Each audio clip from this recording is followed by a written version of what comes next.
guest, Sir Hairless here. The Wicked movie came out recently and I saw it yesterday. I recognised two songs, Popular and Defying Gravity. So what better time to do a Wicked medley? I've received many requests for this one from VoicePlay fans. It's a long one, it's nearly 8 minutes, and I have been sent a list of all of the songs that appear in it. Some of them, I'm pretty sure, were not in the film. If they were, maybe I've forgotten them, but from what I've heard, some of the better songs, in my opinion, were omitted from the film. I've not seen the stage show either, so most of these songs I'd never heard until yesterday in the film or earlier today when I heard the other ones for the first time. So this may be a bit of a mess, but what I think I'll do is I'm gonna just watch the whole thing through. VoicePlay are fine with copyright, so hopefully that shouldn't be a problem. I'll try to note down the songs I recognize and roughly where they come. So if you see me making notes, that will be what I'm doing. If I miss something, and I'm sure I'm gonna miss so much, such as a very short snippet of one song put on top of another song, please kindly let me know in the comments. I'm doing this after having only heard each song once. And when I watched the film, you know, in the cinema, I was in film mode rather than music mode. So it's likely I may forget a song or misname a song or misremember. I want to go through this medley without the pressure of trying to pick up absolutely everything as though I'm a lifelong Wicked fan. Once more, I'd never heard the vast majority of these songs until yesterday at a minimum. And then once we've watched it all, I'll just kind of go through and point out the things that I find the most interesting or worthy of mention, especially because of how long it is and it's a medley, which naturally have so much more to talk about usually. I won't point out obvious things such as if Jeff sings a low note. Final thing, the lineup is 6 people, not the usual 5. We have Rachel Potter and Imoni Wilkins. I don't know Imoni, sorry if I'm mispronouncing that name. And Rachel we have seen before, that was in Classical Chaos. Please check out my reaction to that if you haven't seen it already, card up here. So without further ado, let's get straight into this one. Nothing grows for the wicked, they reap only what they've sown.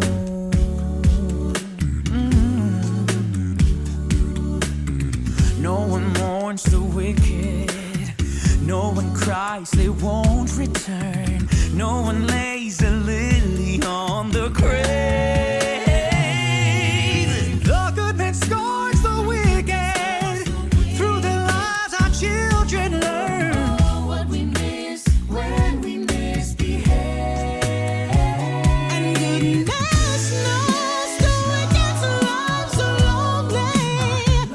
And goodness knows the wicked die alone. Nothing grows for the wicked. Nothing grows for the wicked. Nothing grows for the wicked, they reap only what they've sown. Good news. Good news. Oh.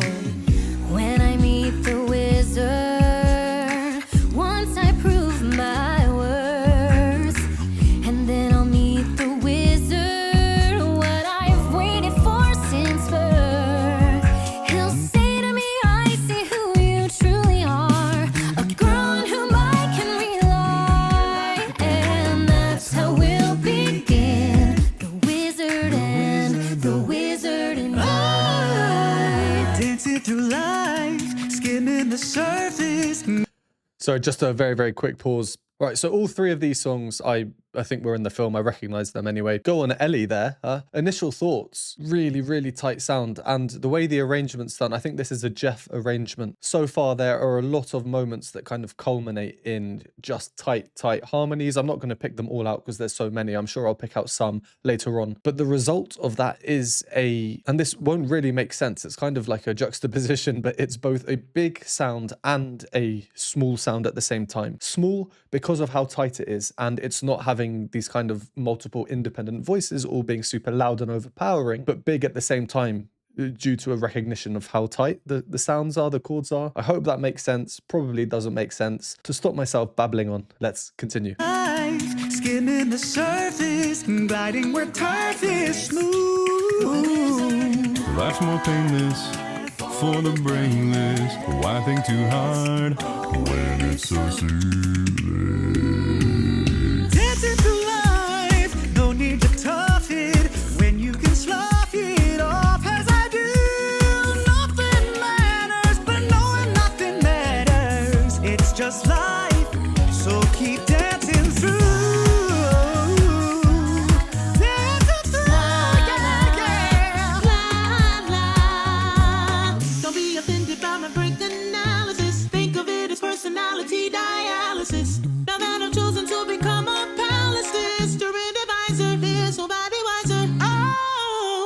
not when it comes to popular.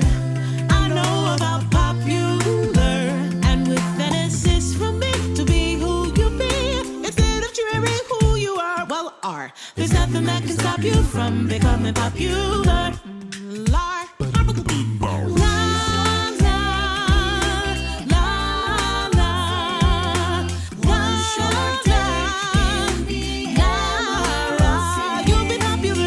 Just not quite as popular as me.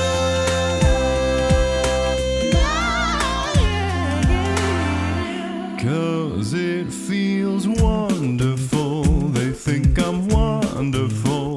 Hey, look who's wonderful. This corn-fed hick who said it might be keen to build a town of green and a wonderful road of yellow brick.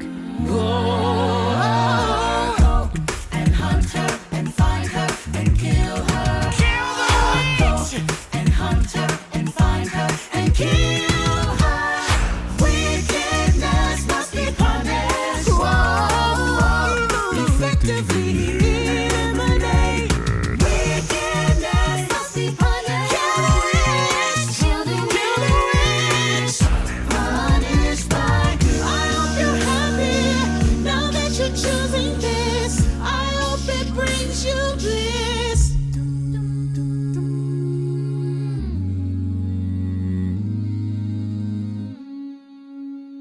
Right, I was just going to pause then and build upon the point I mentioned before, just about how tight the chords that we're hearing are. And I'm being fairly vague on purpose. But this structure that they have of 6 people, when, for example, you have Imoni taking the melody, Rachel Potter is then left to fill in the harmony. And her voice, her tone, I think I've said in Classical Chaos when I heard her for the first time, how distinctive her voice is. And I probably mentioned in that reaction, I can't remember, that I find it quite a musical theatre type of voice. In other words, for Wicked, which I think is a very musical theatre-y piece of music, especially compared to other musicals I've seen, she's very well suited. But it's her tone, her timbre, that for some reason with Ellie and Caesar too, especially when he's singing a bit higher, their blend, I think, is astounding. Really, really good and really tight. It is VoicePlay. We know it's studio produced. I can't talk for how much the raw sound files have been adjusted. But with this style of singing,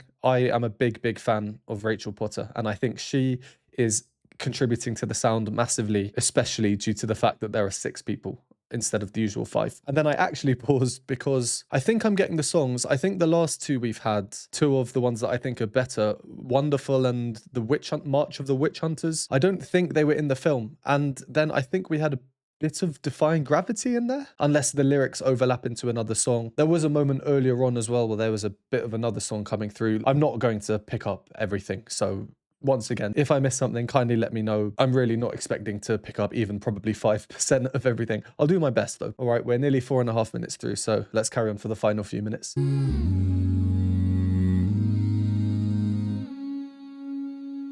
I've heard it said that people come into our lives for a reason, bringing something we must learn. And we are led to those who help us most to grow if we let them, and we help them in return. Well, I don't know if I believe that's true, but I know I'm who I am today Because I knew you. Like a comet pulled from orbit as it passes the sun. Like a stream that meets a boulder halfway through the wood. Who can say if I've been changed for the better? I do believe I have been changed for the better. Because I knew you. because I knew you. Because I knew you, I have been changed for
That sudden ending, was not expecting that, almost like a magic bang. I was expecting that low Jeff note to really sustain with the rest of the chord through there. Well, that is certainly a feat. The arrangement for that must have taken such a long time. Before I ever reacted to VoicePlay, I was always told they are the theatre kids of a cappella, so maybe I can assume that they are all big fans of all the musicals out there, or at least most of them. Me personally, I'm not that in touch with the modern musical. I do love a lot of musicals, but they tend to be the more classic ones or older ones from, 40 plus years ago. And I definitely think the style of music in these have changed from what I've heard. I can't be painting every musical with the same brush, of course. So unlike many of you watching this, I'm sure I didn't know Wicked. I didn't know most of these songs. Again, I'm saying once more, until yesterday or even earlier today, but it's still cool to hear them so soon after discovering them put into an arrangement like this. So creative, how they all mix together. My brain is still a bit all over the place. I'm thinking, oh, that's that song. What's it called? When did it come in the chronology of the story? Who was singing it? Also, is Lane unbelievably tall? Surely not. Or is that just how it looks here? Okay, well, we'll go through it again. As I mentioned in the introduction, I'll go through it and just pick out the bits that I think are really interesting. I won't talk about the obvious things. So let's rewind back to the beginning. So we start with Caesar solo a cappella. Nice set as well. They've not gone too into the makeup or CGI or anything, but I think the set really works, and a lot of the aesthetic variety comes from the lighting, the changes in colors when it's maybe a bit of a darker, more evil song, mostly green themed for obvious reasons. And when everyone else enters, this is now where we suddenly get a bit of rhythmic vitality injected into the performance. What they've sown.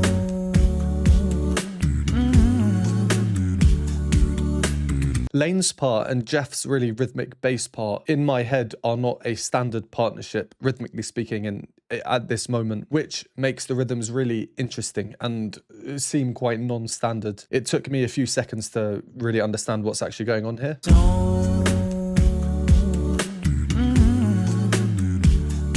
I say Jeff's part, but it's actually the other parts with their oohs as well. So I like this start, very, very rhythmic. Ellie takes over, so we have Caesar's. I don't know why, I always just think of his voice as smoother in general. They're all really smooth, but maybe it's because he just has a bit more air in his voice. Anyway, Ellie takes over, a bit more of a gritty, rocky sound. The good man scorns the wicked, through the lies our children learn. And here, in terms of the lyrics, we have Ellie with the lyrics, them repeating, then Ellie with the lyrics, and them accompanying with an ooh, and now they take over the lyrics when he stops.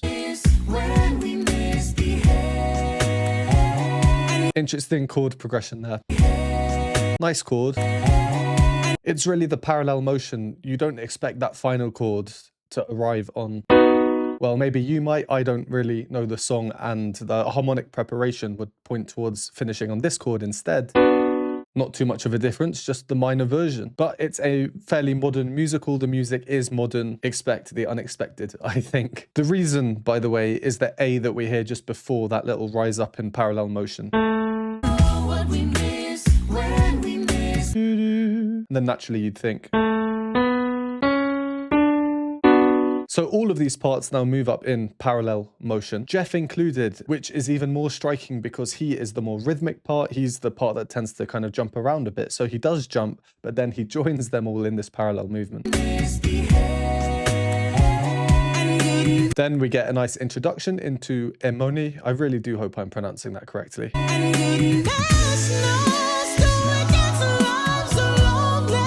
Powerful voice indeed. Character as well. She seems like she might have a bit of sass to her singing. And Rachel Potter, as I was speaking about before, at the top of this sound now, descending.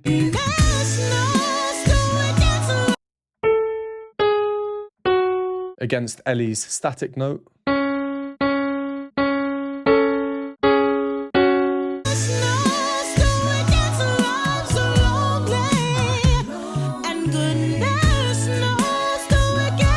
Might have been Caesar on the static note, actually. The blend's really good. There's a lot going on. I'll be here all day if I'm trying to pinpoint exactly every single chord we hear. Point is, the blend is really good, I think. And I think Rachel Potter works really well in contributing to that.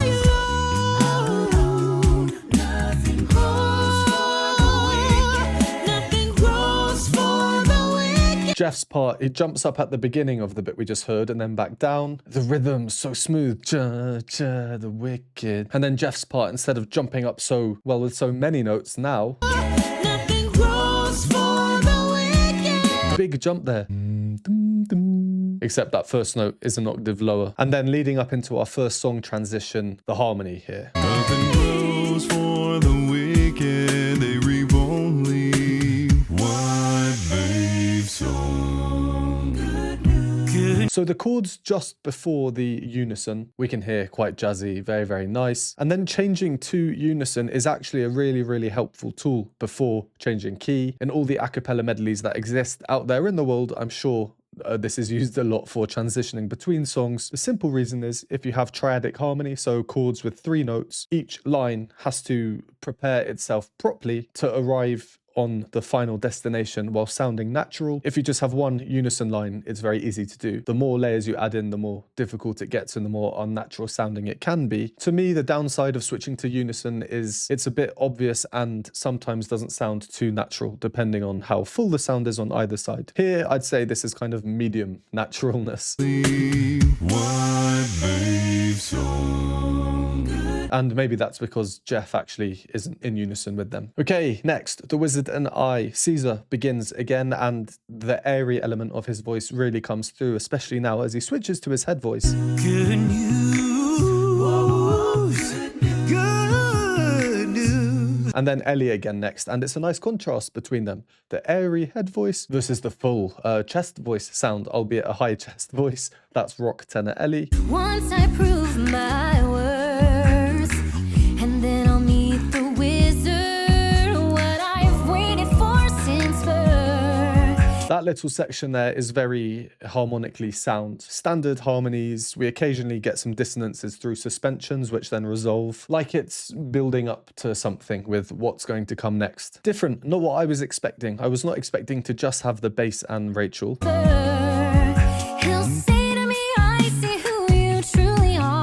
Again, in terms of naturalness, I don't think that's the most natural thing, but it is variety in terms of textures. Well, just textures really, not harmony or anything. A girl on whom I can rely. Then we get kind of half homophony, which then leads into full homophony here. And that's how we'll begin. The wizard and the wizard and I. Which I think really enhances this delayed lyrical passover between all the parts, leading into Ellie.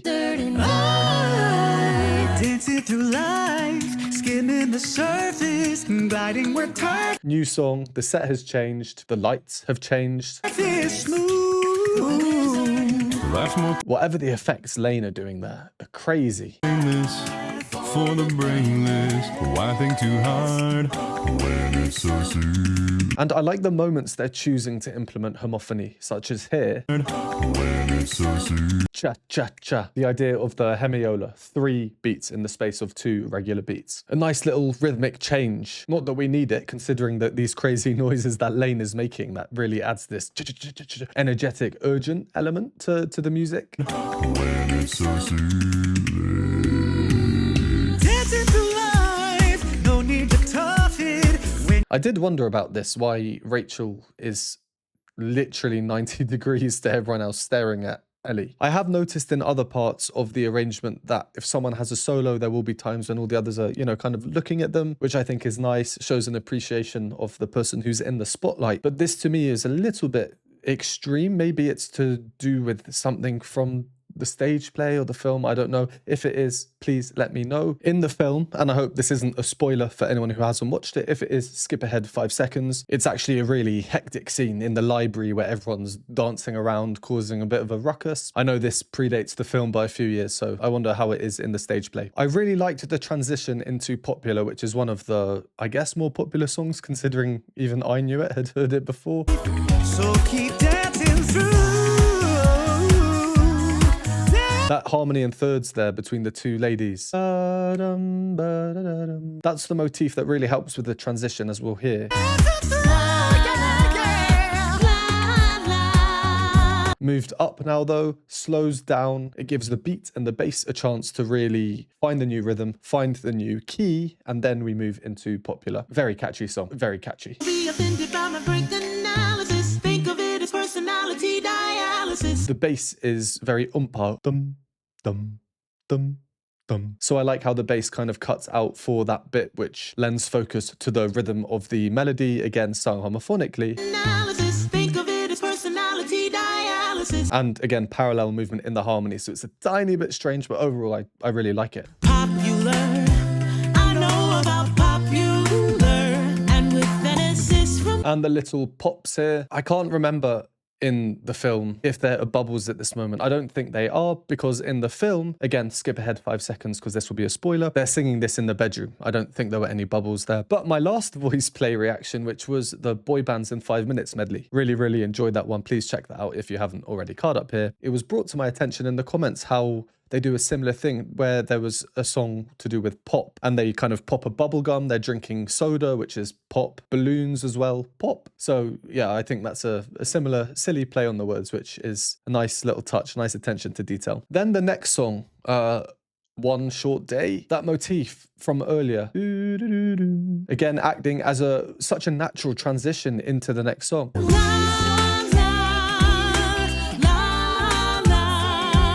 The melody overlaps so well with One Short Day in the Emerald City. And then structurally things change. We get a layered chord building up, popular. Just not quite as pop. which is a dominant 7th chord, except not in that order. So it just sounds a little bit more funky. And then we hear chord changes, but it's still the same chord. They're just rearranging who is singing where. Everything's rising up, and then it very naturally leads to this climactic moment, which is softer, and I actually really like that. It could be super powerful, but instead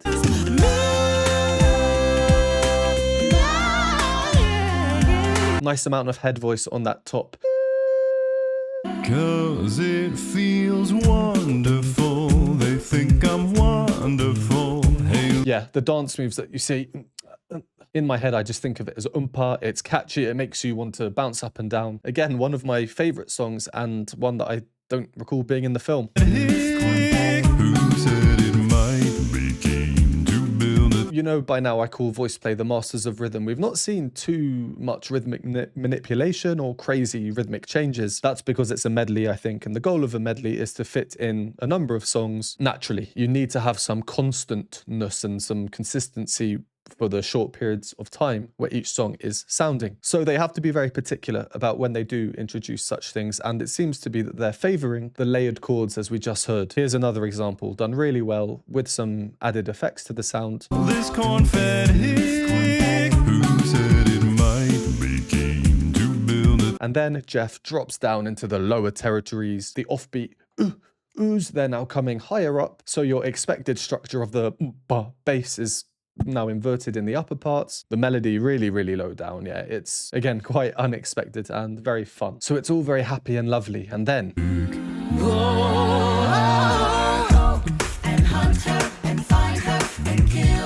oh wow, paused here. Look at his face, but his face sums up the mood here. This is the Witch Hunter song. Red and blue, anger, darkness. Another song that is one of my favorite ones of this medley, and I don't recall being in the film.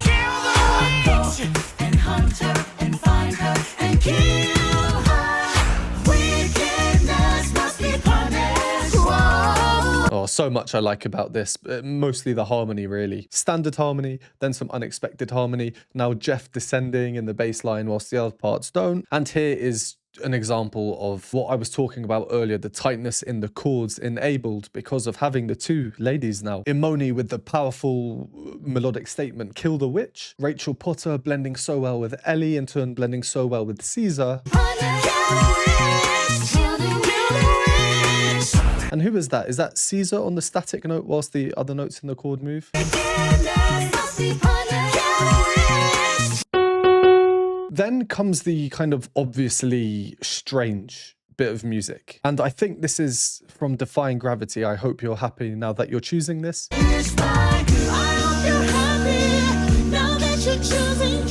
In short, why it might sound a bit strange to you, the harmonies don't work in terms of your standard theory. You're essentially mixing two keys or chords into one. But considering the music where there is this agitation, this anger, it's a bit jarring. A stylistic choice that Jeff has put in here for all the right reasons, I think.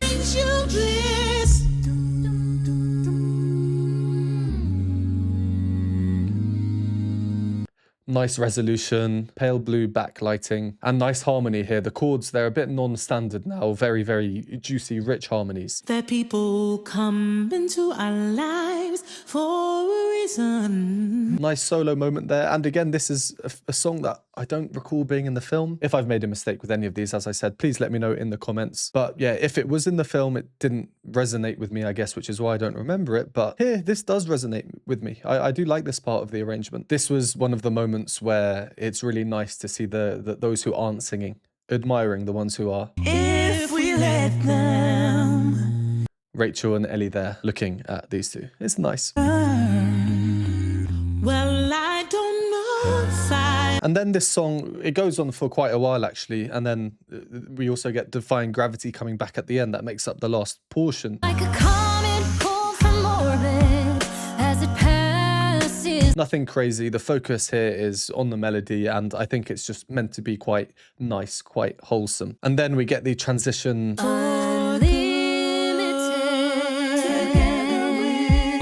Fundamentally now the rhythms are changing structurally again. If we hear Lane here,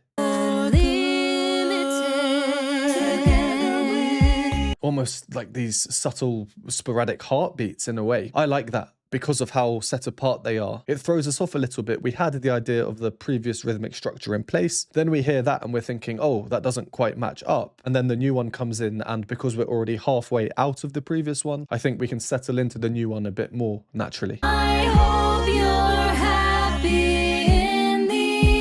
And the harmony there is quite striking. And it's because of this note staying static, not moving.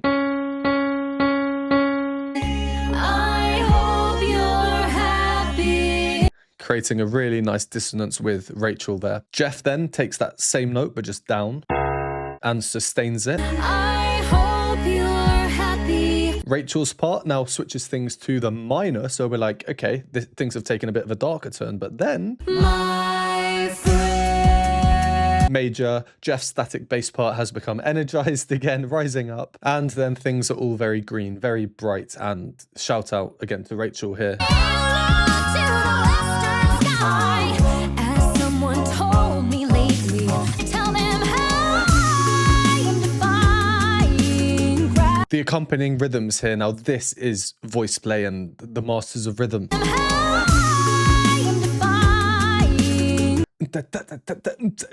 Oh, once more. How I am defying gravity. I'm flying high, defying gravity. And soon Yeah, Rachel's voice, very musical theatre, very distinctive voice, and she can go so high with such ease. Wow. And we've not really heard too much chromaticism, and I like how we get two instances here right before the end. Here's the first case. catch them in renown, and nobody And then if we go forward to the end of the phrase, is or is ever gonna bring and of course then leading into the ending. me down.